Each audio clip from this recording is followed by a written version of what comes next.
I'm very happy to talk with you today about a favorite topic, equanimity.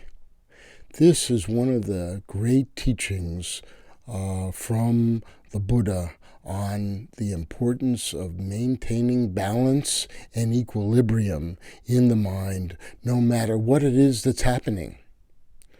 Particularly if the mind is disturbed and distressed by unfortunate things that take place, we want to be able to bring the mind back to stable, equal place so that we don't get disturbed by unfortunate things, things that happen that cause us trouble. The very first thing that we need to know about equanimity is that it's designed to help us break through the barrier between our ego self and how we are interconnected with all beings. This sense of interconnectedness is so important because once we have that feeling of being interconnected, we no longer find opposition, even when people criticize us or they're mean or unjust. The mind can continue to come back to a balanced state because we know difficulties will arise. So, something to know about equanimity is that equanimity also has what's called the far enemy, or the opposite of equanimity, and it also has the near enemy, something that looks like equanimity but really isn't. It's a false kind of equanimity. So the far enemy of equanimity is the mind going up and down, always reacting to things with an extreme. This is very good. This is very bad. This is how I like things. They should stay that way. This is how I don't like things. They shouldn't stay this way. I am right. They are wrong. Or they are right and I am wrong. All of this up and down duality that takes place in the mind, this is the far enemy. The near enemy is more subtle. This is what we call indifference. Indifference means we don't really care. And it looks as if that's equanimity. But in fact, as you'll see, equanimity needs to include loving kindness and compassion and altruistic joy. If we let go of those things, we really can't have true equanimity. So we need to be able to have that loving kindness and compassion, but without the stickiness of attachment. So we can let go and not get stuck there. This is not so easy. From the Bodhisattva perspective, I call this catch 37 because it's the step 37 of the 52 stages of the Bodhisattva. For those people who are familiar with those trainings, they'll understand what I mean. Care deeply, but without attachment.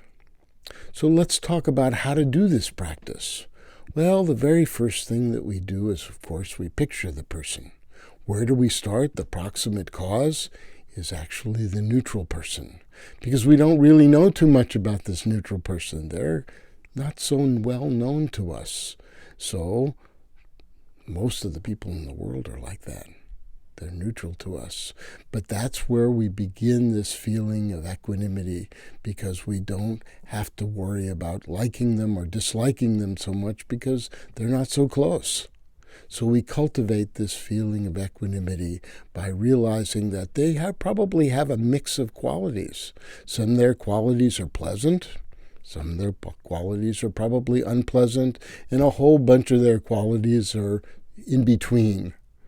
They're neither pleasant nor unpleasant. So we just notice that as we picture that person.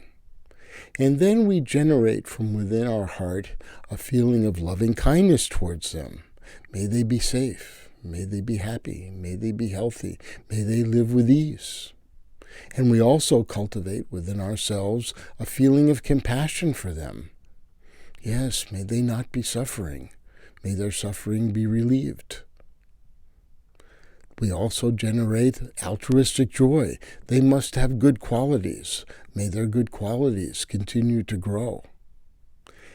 And then we cultivate the equanimity by realizing that there's no difference between us. In the same way that I'm impermanent, they're impermanent. In the same way that my life is unsatisfactory at times, so is their life. In the same way that my ego self is really not what it seems, not so important, so it is with them. So I always see these things as being equal. And so I generate this sense, and I try to break through the barrier and realize that their life is as precious to them as it would be to me. So I try to decrease my ego grasping and be more in tune with the fact that, they are a special, caring person. Their being is very, very important to them.